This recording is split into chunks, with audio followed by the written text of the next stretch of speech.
let me say that last night when one of my all-time favorite heroes stepped right into my dream time and shook me awake into full lucidity, I was ecstatic that he demanded, well, he didn't demand, but he strongly requested that we introduce him as our next focus. And I think we're going to slow down the information release right now. I've got an amazing amount of emails for people who have been having their experiences, and we've only been running this channel for, I'm going to guess, 3 days now. We were told that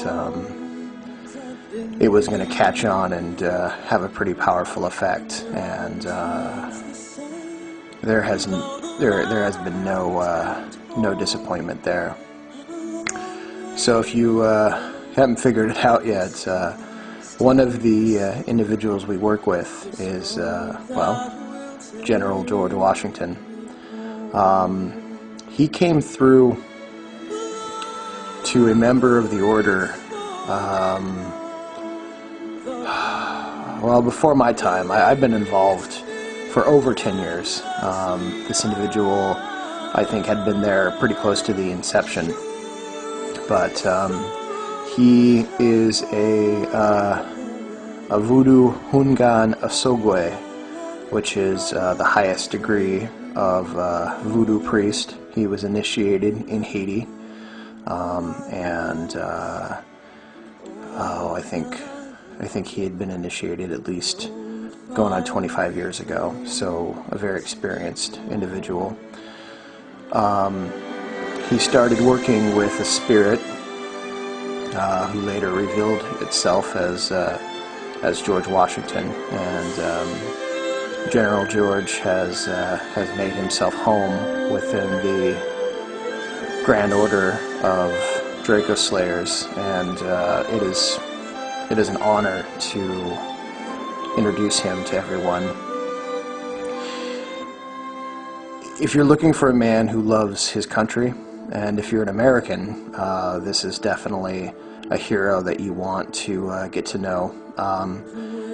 Because he is considered father of our country, it is appropriate that you could consider him part of your ancestral linkage, and every American citizen can claim him in that sense. So having him on your personal power altar is just an amazing comfort. This man has immense internal and external strength, and in a lot of ways, like St. George, he is a consummate Draco Slayer, but his focus seems to be more the Illuminati, for good reason. He died of a mysterious illness. They called it a fever, but there's a good chance it was probably poisoning. And this is a man who has seen the evils that the Illuminati had been perpetuating, not only poisoning his country, but countries all around them. And you know, he'd fought the Revolutionary War, which the King of England at the time was definitely an Illuminati member, or puppet of the Illuminati. George Washington was a Freemason. There's no mistaking that. His involvement and how deep it goes, he won't really talk about it. He says that we all make mistakes. So if you're a Freemason, I've got nothing against Freemasons. I know a number of them, but I do know that a lot of them start bailing ships once they get past third degree. So you know, take that with a grain of salt. George Washington, to work with him, it's very similar to St. George in the same way.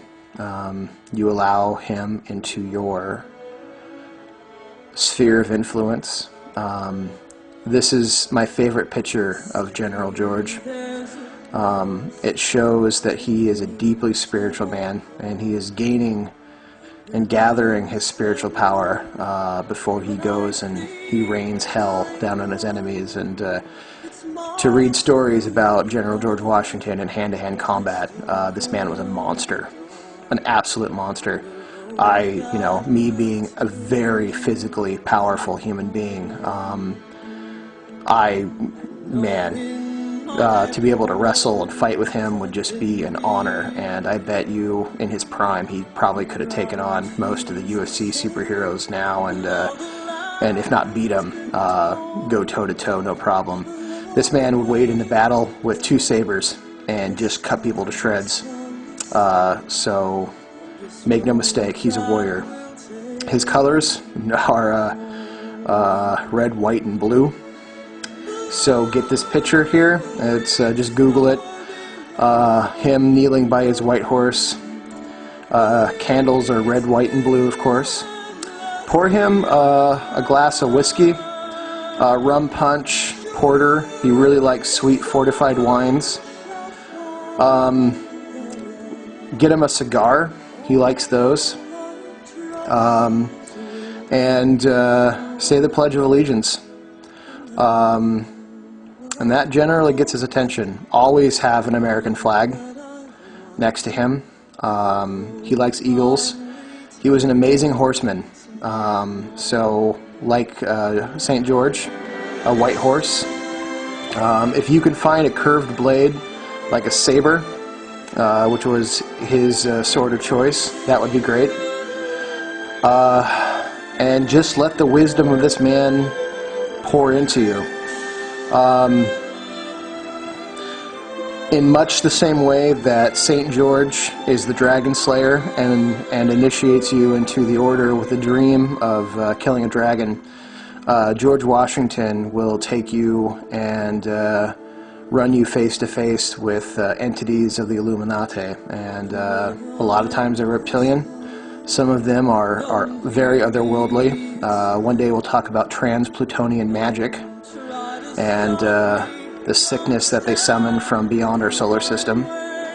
And those are things that once you see, they're very hard to get out of your head. So it's good to have a man like General George with you.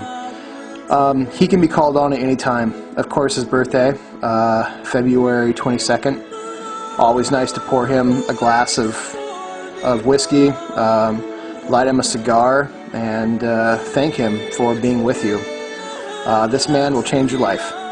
Having him on your side is an amazing experience, and I can't speak enough volumes of how proud I am that he came through and said, no, let them know that I can be worked with.